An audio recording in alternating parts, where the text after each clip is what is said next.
Good morning, everybody, and welcome to another episode of Big Book Daily. My name is Rob. I am an alcoholic. No, you are not crazy. You're hearing me today again on March 25th. Sorry, I had to check my calendar. Because today we have a powerful story, a cry for help, but also an amazing display of courage from a dear friend and listener of the show. This is an email from one of our friends, Mitch. And this came in a couple days ago. And Mitch, I apologize.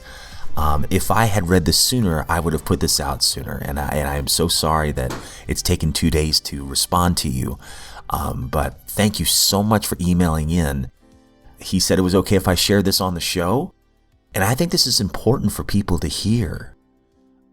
Because I remember this, like I feel this, and there might be those of you out there that can relate to what I'm saying, relate to what Mitch is saying, and there might be those of you out there that are going through the exact same thing right now. So again, Mitch, you are helping so many people by sending this email in, and you are certainly helping me. So I'm going to read this email, and then we'll talk about it real quick. Rob, it sucks so bad to tell you this, but on day 43, that ultra-powerful obsession to drink, driven by my depression and loneliness, set in as I drove home to the Galveston after a 5 p.m. AA meeting about 30 miles away. Not every day, but between 4 and 6 p.m. is my witching hour, when my cravings strike. Whether it's day 17, 38, 43, or 62, it's like I'm under a spell. I get so lonely and depressed that drinking feels like the only thing that will kill the pain for a few hours. But then it causes a tremendous amount more the next day. I have a sponsor, and he's been encouraging me to start writing my 4th step, which I have begun. We met at a park, talked, and read how it works. And after about an hour, I felt like I was in a good headspace. That was Saturday at 2 p.m. Come Sunday around 4 p.m., the seagulls are laughing, the sky is blue, the temperature is 75 degrees. People are having fun all over the island, drinking, eating, sunbathing on the beach. I'm 53. Jeez, that's scary to say. Man, time flies. And I am really scared that I'm going to keep this behavior of self-sabotaging going until alcohol kills me. I'm a binge drinker. I typically drink every 5 to 6 days, but to blackout. Piss my pants, wreck cars. I have past DUIs. I have an interlock now, so I don't drink and drive. But the deep, black guilt and stinging shame of doing something I do not want to do, yet still doing it, has been going on since 1989 when I was 17. I joined the U.S. Navy shortly after 9/11 when I was 28. It's a miracle I completed my stint and received an honorable discharge with all the alcohol that I consumed. Rob, as I type this, I haven't had a drink since approximately 2:45 this morning, the 23rd. It's currently 4:26 p.m., and I am not going to drink the rest of the day. Tomorrow will be day 1 all over again. Probably for the 14th or 15th time since I came back to AA last April. Before that, I came back in 2017 and made it 62 days, until a stunning woman in her 30s with auburn hair and green eyes came in with the probation papers to get signed and asked for my number after the meeting. 2 days later, we were drunk, and I was ashamed and embarrassed. I stayed out until April 2025. I've had periods of sobriety from 2011 to 2025. But much of that was during 64 months of incarceration collectively as a result of 6 DUIs. I can't seem to get past 25, 45, or 50 days before that monster wells up inside, breaks the chains, and hits the forget it button. Then I'm drinking twice as much, twice as fast, killing myself one poisonous drink at a time. In those colorful, cleverly designed bottles, I walk into the store on autopilot and grab 3 ice-cold 24-ounce Modelo's, thinking, it's not Johnny Walker or Tito's vodka, so I'm good. Nope. Immediately after the first one, I'm not lonely anymore. I preheated the oven with beer number 2 and baked barbecue chicken while I sat on my balcony drinking beer number 3 and watching the sun sink below the horizon. Well, you can guess the rest. I couldn't and wouldn't drive, so I put on my flip-flops and walked the short 4-minute trek to the convenience store and bought 3 24-ounce Twisted Teas. You know where that goes. I was out all night, up all morning, and now all afternoon. Spending $350 hurts. Sitting at home because I can't drive for 36 hours since my last drink and wouldn't even dare to try hurts. Wallowing in misery with this alcohol monkey on my back really stings. The hangover, the bloodshot eyes. It's like mentally kneeling on rice for hours. But what hurts the most? Losing my peace and my serenity today. I'll end this by saying that it feels so good to tell you the truth. 2 ships passing in the dark with one common problem. I will start over. And by the power of our Heavenly Father, Jesus Christ, and the Holy Spirit, I believe that I never have to drink again, no matter how strong the loneliness or fear feels. Thank you, Rob, for doing Big Book Daily on Spotify. I've heard you say that it helps you as much as it helps others, and I guess that's the magic of service work. You have my permission to use any part of this email, turn novella. Sorry about that, if it might help someone else who's struggling with a slip or a relapse. I feel so lost, so lonely, and so tired of being like this. I have a 19-year-old son who's a senior in high school. He's been raised by his grandparents since he was 2.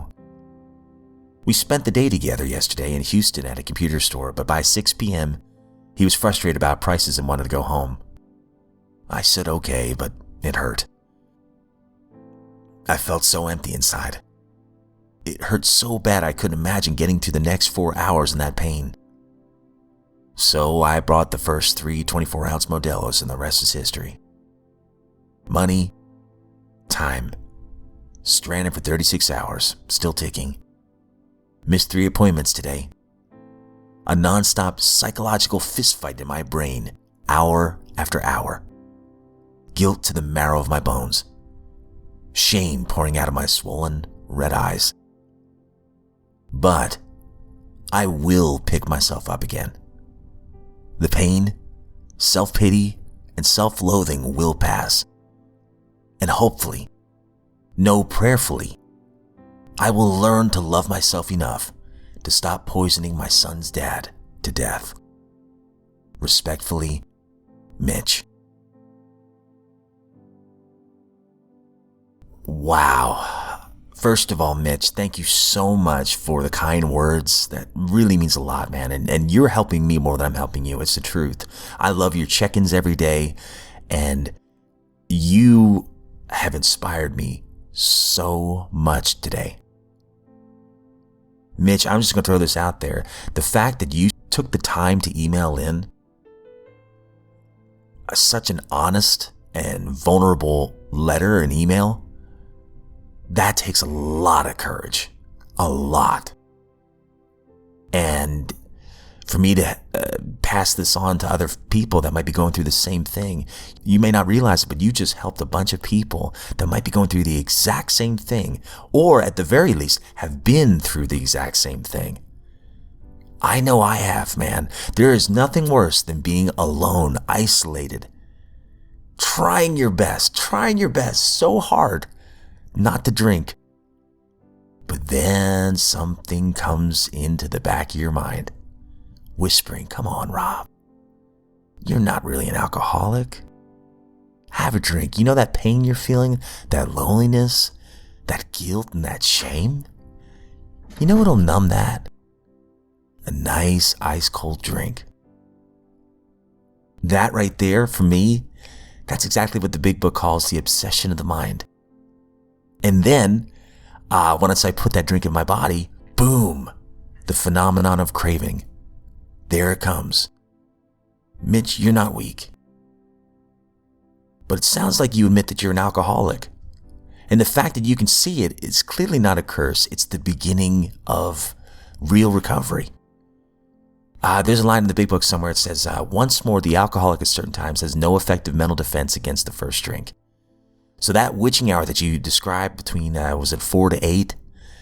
That autopilot that you do to walk into the store. That's the exact moment where willpower, self-knowledge, like that sometimes is not enough. Because if those things worked, we'd be sober already. We wouldn't need AA, right? None of us would need this program. Our defense must come from a higher power, and it's clear that you have one. So here's what I would suggest, and this is just my take and also what people far wiser than me have taught me. First things first, when that witching hour comes, don't live in your head. That's dangerous territory for guys like us. The big book says we must work with others and carry this message. I remember when Bill W. was about to drink. He was in a hotel bar and he's on very, very thin ice and he can feel it. Like, oh, I'm starting to get restless. He was this close because he's hearing the barroom music. He's hearing the excitement in the next room and he's starting to think about it. Oh man, a drink would be nice right now. Full well knowing where it's going to take him, right? Well, he eventually called someone. So Mitch, that would be the first thing I would say to you, my friend. Or maybe second thing, I'd say pray and then call someone. Don't think about it, just do it. Autopilot. It's going to feel like 1,000 pounds, that phone at times. Call somebody. If you can, go to a meeting during that window. Or get out of the house and join a Zoom meeting or whatever through the Everything AA app. Get outside yourself. I would also maybe challenge you to try to do 90 and 90. I know some folks early on in recovery, they hit 2-3 meetings a day, sometimes even more if they can, if they're available, right? And if they can help it. And again, you can always do the Zoom meetings if there's not any in your local area or drive a little further out to find one. But if you're desperate enough to want to stop, kind of like my sponsor said to me, what are you willing to do to stay sober today? If your answer is anything, give it a try. And even better, if you can be with an alcoholic physically during that time, that would be better because isolation, that's a killer for us. Oh, you also mentioned your fourth step. I think that's huge. All I can say is keep going. Don't get hung up. Don't have analysis by paralysis, and don't beat yourself up too much, man. Oh, and that I should have said at the beginning. Mitch, don't beat yourself up, man. We're alcoholics. This is what we do. It's an alcoholic's natural desire to want to drink. We don't shoot our wounded. I heard that recently, and man, that seems to be a common motif these days. So don't slow down, man. Keep going. Lean into your sponsor. Really lean into him and call him before you decide to take that drink. And then write that fourth step like your life depends on it, because in a way it does. And then get to 5 and 6 and 7 as quickly and honestly as you can. I feel your pain, man. I want to say you're not starting over from scratch. It sounds like you've had some sobriety in the midst. But every time, that's the thing. Like every time you've relapsed, guess what? You've learned something new. Every time you come back, you're coming back with more truth, more awareness. And the fact that you ended your message the way you did, turning to God, that's awesome. But here's the key, don't just turn to God once, but try to build a connection. In the morning, maybe ask for direction. Throughout the day, pause when agitated. And at night, review your day and give thanks. Keep it simple. Mitch, I don't know if you've ever been through all the steps before, but if you stay in this program, if you keep going and you refuse to isolate and you walk through these steps honestly with your sponsor, there's absolutely nothing in your story that disqualifies you from recovery. Dude, you are worthy of recovery. And the pain that you're feeling right now, my sponsor always said to remember that. Remember that pain, right? The next time you want to drink, play the tape all the way through. And that same pain that you're going through right now, on the other side of it will be your greatest asset when you help the newcomer. And then you said you don't want to poison your son's dad to death. Then do something different. And don't do this alone anymore. Stay close, stay honest, stay in the work. And one day very soon, my friend, I promise you, you won't be just surviving this witching hour. You'll be helping another man get through this. And that's the miracle of sobriety. So again, if I could just recap of my rambling, I would say call somebody right away. Don't isolate. Help somebody else. Doesn't even have to be another drunk right off the bat. Get outside of yourself when that itch starts to come. I would get out of the house or do something and to get on a Zoom meeting on your phone through the Everything AA app. Join a meeting. Hear the experience, strength, and hope. Build networks. Do whatever you got to do to get your mind off of it. I remember one time was really close to a relapse. And I finally turned right when I was so used to turning left. I finally said, you know what, I'm going to call somebody. And I called a dear friend, and he ended up talking about his dogs for like 15 minutes. But just hearing that his funny dog stories and laughing, right? Eventually that dark cloud, that obsession of the mind dissolved. And by the time I got off the phone, I was okay. And then I went to a meeting. And if you know anybody else that can take you to a meeting or anybody else you can call them, okay? My sponsor taught me 5 things, especially early on in sobriety. He said, Rob, I want you to do the 5 things. Well, first of all, he asked me, he said, what are you willing to do to stop drinking? Well, guess what my answer was? Anything.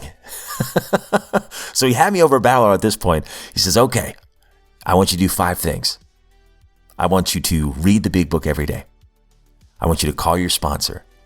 I want you to go to a meeting. Find one. I want you to pray. And I want you to help another drunk. Those 5 things have been a huge part of my early recovery. So I hope they'll help you too, man. And for anybody else listening, if you have any wisdom you'd like to share that could help Mitch during this time, please email in bigbookdaily@gmail.com. I'll either read that email on the show, because I'm sure it's not just going to help Mitch, it can help anybody, or I can forward it to Mitch. And lastly, I want to say, Mitch, that you've really helped me today. You really have, because again, one, you've reminded me of how painful those early days can be. How painful it is. But also you reminded me that, man, there's hope. Because you keep coming back.